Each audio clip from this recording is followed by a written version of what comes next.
A crowd of approximately 75 to 100 individuals consisting of elected officials and Hudson County residents alike gathered at the Liberty Plaza in Union City, located at the intersection of 30th Street and Palisade Avenue, to celebrate the unveiling of a new Comfort Women Memorial. The memorial pays homage to the women that were beaten and sexually abused in Japan during World War II. Lucio Fernandez, the Commissioner of Public Affairs, explained why he felt the memorial was a necessity in Union City. Someone said earlier that this art installation is a little over the top. We think, we artists, because I'm an artist myself, we think over the top is having 300,000 young girls as young as 11 years old raped 50 to 200 times a day. Over the top is having 200 young girls kidnapped in Nigeria while most of us watch the World Cup. Over the top is the genital mutilation of young girls in the Middle East. Over the top is the 300 girls per day that get gang raped in India every single day. Mayor Brian Stack and State Senator Sandra Cunningham echoed those sentiments. But this is about human rights and it's about education. Educating our youth about what took place in the past so we don't make the same mistakes again. And whether that's in foreign countries or here in the United States, that we don't allow the same mistakes to be repeated over and over again. And when I look out, I see so many who are active here in the Cuban cause. And when you see dictatorships that take place for more than 50 years, in today's society, there's no reason for that. There's no reason whatsoever. You know, I was born and raised here in Union City, and sometimes we can take things for granted because our rights and our freedom just came along. But not everybody was as fortunate, as lucky as I am, that had those rights and freedom, and having so many die for those rights and freedoms and what the flag stands for. One of the problems that we have is that we don't always teach our history, and that's why it always repeats itself.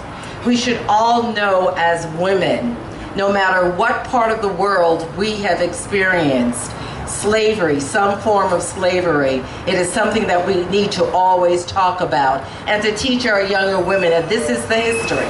Because whatever the history is for African Americans, it is the same for Asian women or anyone else. It is all women being treated with disrespect. Oksud Lee, 87, and Il Chul Kang, 86, two residents of Korea who flew to Union City for the event, spoke through a translator to explain the atrocities that were committed against them in World War II, showing disdain for the term comfort women and how being sexually assaulted took away their honor and dignity. I now am telling you this story. I still feel very shameful and embarrassed because now I am here and to tell you all these miserable stories and miserable tragedy, to share with you this kind of story breaks my heart. But I have no option but to do so, so I beg for your understanding. After the monument was unveiled, Fernandez, addressing a slew of media, addressed specific questions about the history behind the monument. He said he could not confirm or deny that Japanese officials sent a letter to the city decrying the monument being put up, insisting there were issues at hand far larger than that. To me, it's not an issue with Japan at all whatsoever. To me, it's an issue for human rights and defending the rights of women worldwide, not just in Korea, China, the Philippines, the Netherlands, the United States, right here, the sex slaves right here in the United States. It's about raising awareness to a very serious issue that affects us all. So it's not fair if Japan wants to create a problem with this or Korea wants to create a problem. It's not about that. It's about all of us. Whether you're Cuban, whether you're African American, whether you're Korean, whether you're Chinese, we all bleed the same color. We all have wives, we all have mothers, we have daughters.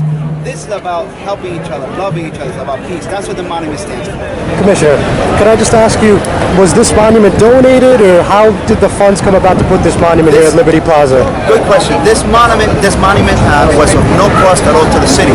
Every single piece of the monument was donated by private citizens. That includes the rock, that includes the butterfly, the dirt, the stone. Everything was donated to the city. Finally, we spoke with Hoboken Mayor Dawn Zimmer about her feelings on the event. Well, I thought this was so important to be here as a woman and knowing the history of what has happened to the Korean woman during World War II, and really such an example of it's so important that we're aware of what happened in our history and we're aware that this is still happening. Sexual slavery is still happening around the world. And so I commend Senator Stack and the commissioners and everyone that was a part putting this event together today, and the monument and the art installation. It's just a beautiful testament to the importance of this issue. So I was very glad to be here and participate. I'm John Heides with the Hudson County View, the eye of the community.